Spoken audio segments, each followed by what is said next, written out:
Every day we have to tweak the schedule a little bit because things come up, calls and meetings that we have to take care of. Could you explain what those are? No.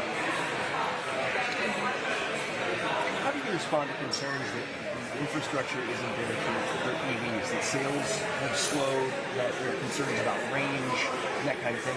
This is pushed on the American consumer before really they're responding. Well, every single year, more Americans have chosen to buy an EV than the year prior. That's an uninterrupted pattern so far, and I expect it to continue. While 80% of EV charging happens at home, it is true that we need to build out more EV infrastructure. That's exactly what we're doing. The country has roughly doubled its EV publicly available chargers since President Biden took office. We're right in the neighborhood of 180,000. That's been driven by the private sector. We need public funding to deploy public funding to fill in the gaps, areas where it's not yet profitable to put in EV charging. So we've got a program doing exactly that. Most of those chargers will go in the second half of this decade, and we're confident that we will meet or beat President Biden's goal of having 500,000 chargers in place by the end of the decade. Kokomo was once considered the third most dying town in the entire country. When you guys were choosing where to make these investments, these massive investments, did you take that into consideration, or did you take the politics into consideration? How was that decided? Yeah, part of why I'm so excited to be here is I remember how tough it was in Kokomo and Howard County not that long ago. I got into politics because of the fight over whether to save our auto industry, and I'm so glad that the Obama-Biden administration did that because we've seen the growth that came. It was very personal for me because I saw what happened when you lose those auto factories. That's what happened in my hometown, and it took us 50 years to dig out of that in South Bend. So it's been important, whether it's in a community here with a proud auto manufacturing tradition that goes back to the Haynes-Apperson days, or some of the places that didn't have as much of it in the past, but I've seen factories in DeSoto, Kansas, Glendale, Kentucky under construction, all the way up to close to South Bend, where there's one in the works as well over in New Carlisle. All of that is a great example of what America's manufacturing renaissance looks like. This is without regard to politics. You'll see states red, blue, and purple winning in this new EV economy. We're not putting a thumb on the scale there, but where we are putting a thumb on the scale is to make sure that that EV transition is made in America, and that we don't fall behind in competition with China. Part of onshoring, or? Onshoring, friendshoring. You'll see there's an international joint venture here, but it's creating all these jobs right here on American soil. President Biden has been very focused, and the whole Biden-Harris administration has been very focused on Made in America and industrial policy, which used to be kind of a dirty word in policy circles, but we believe in industrial policy because we believe in lifting up the next generation of manufacturing jobs here in America, and certainly few places can benefit more from that than this part of the industrial network. City of South Bend purchased a Union Station train station and hopes to partner with the federal government and Amtrak. Have you heard of that, or were you involved in the discussion? I was very excited to hear of that, and think there's enormous potential in terms of having that downtown service restored. It's not something that could happen overnight. It'll take a lot of work, but that's what Union Station was built for, was to accommodate traffic. And for any Amtrak passenger who's had the experience of going right past it on the way to a station that's not in the heart of the city, I think there's always been an interest in doing that. So, it's funny, I was just far away as Wisconsin riding the Amtrak there with Governor Evers, and it was a topic of conversation with some of the Amtrak personnel there. So no big announcements and nothing, certain. Lots of steps have to happen, but I was very pleased to see that step moving forward. What do you miss most about living in the I miss a lot. Of course, I love our new home, close to family, and we love northern Michigan. But there's so many people and so many places that I'm itching to spend more time with in South Bend, and hope I'll get the chance soon. And I haven't been to a ball game in ages, so hopefully I can get to one of the Notre Dame games this fall.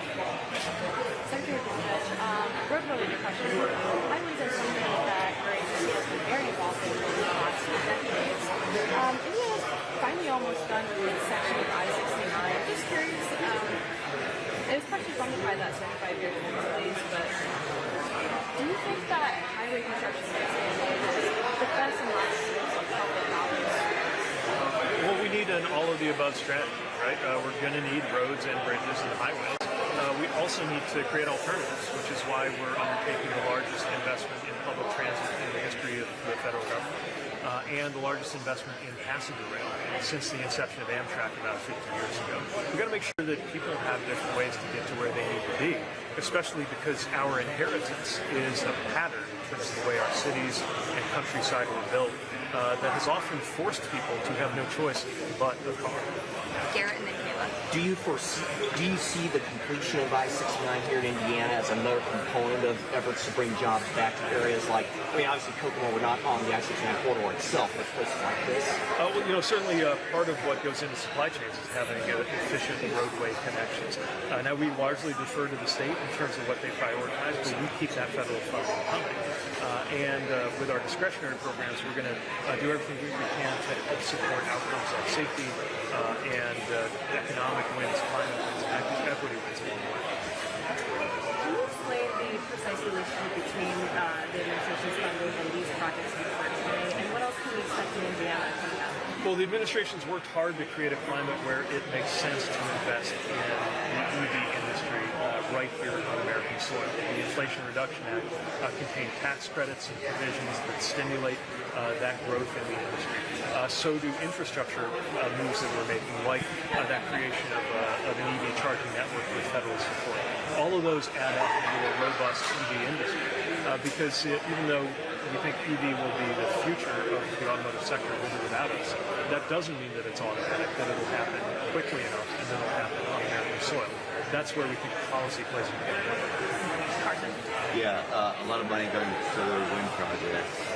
Indiana obviously has a very hyper-local approach to approving these projects. What's your stance on having a very hyper-local approval system for these projects that we're doing this clean energy? Well, look, whether we're talking about the local level or the federal level, there are, of course, a number of important considerations, requirements that go into permitting. We've also got to make sure that anytime there's unnecessary red tape or duplicative processes, that we try to weed that out so that good things can get done. We're all about building good things.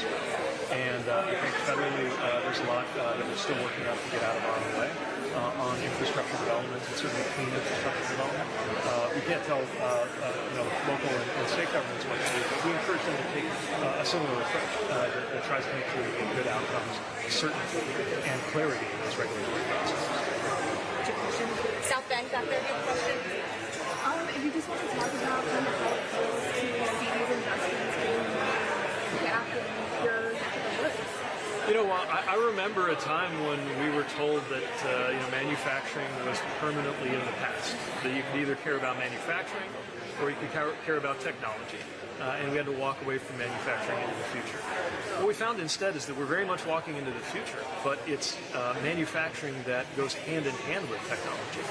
What I just saw in that facility, the Star Plus facility, is one of the most technologically sophisticated things I've ever witnessed.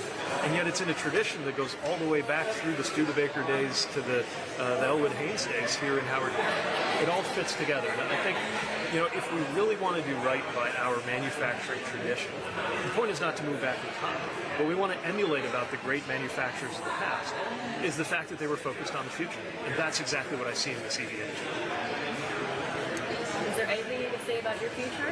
Have you spoken with Vice President? Okay, we're actually going to go to Allie first, and then we'll take. Quickly. Secretary, you talked a lot about job creation today. The July jobs report out this morning obviously showing a lot fewer jobs created than expected, unemployment rising. Just wondering kind of your reaction to that and how you see, the administration perhaps turning that around. Well, we will continue to see month-to-month variations, but we also saw an increase in labor force participation, and this is coming in the midst of the longest run and the biggest run of job creation in the history of the American presidency. So we need to double down on what we know is working and make sure that we support workers who are getting into these new jobs that are growing.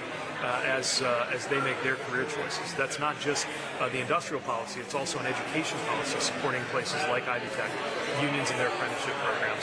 All of that we think will help workers continue to ride the wave of the economic growth that's been happening these last few years. Okay, back there. Mr. Secretary, what can besides the Well, Tesla is a great example of a company whose success is partly the result of support from government. in terms of climate policies, in terms of the loan program that benefited Tesla. And we view that as the kind of public-private partnership that stimulates innovation. Look, there are things that only the private sector can do. There are other things that can only be done through that kind of partnership. And I would go all the way back to the partnership that invented the internet itself. We're always looking at ways to make sure that we are stimulating and supporting innovation, and at the same time meeting our responsibilities to have rules and regulations that protect safety, the environment, and other things that we collectively as Americans care about. CBS, do you have a question? Okay, that's all we have time for. Thanks, everybody. All right. Secretary, we're going to go back Thanks, out everyone. this way. All right. Thank you. Thank you. Oh, man. I should bring those, like, gardening things to these. Oh, those little cat things. Thanks, everybody. Thanks for those 10 minutes. Really glad everyone got their question in. Honestly, I appreciate the organization.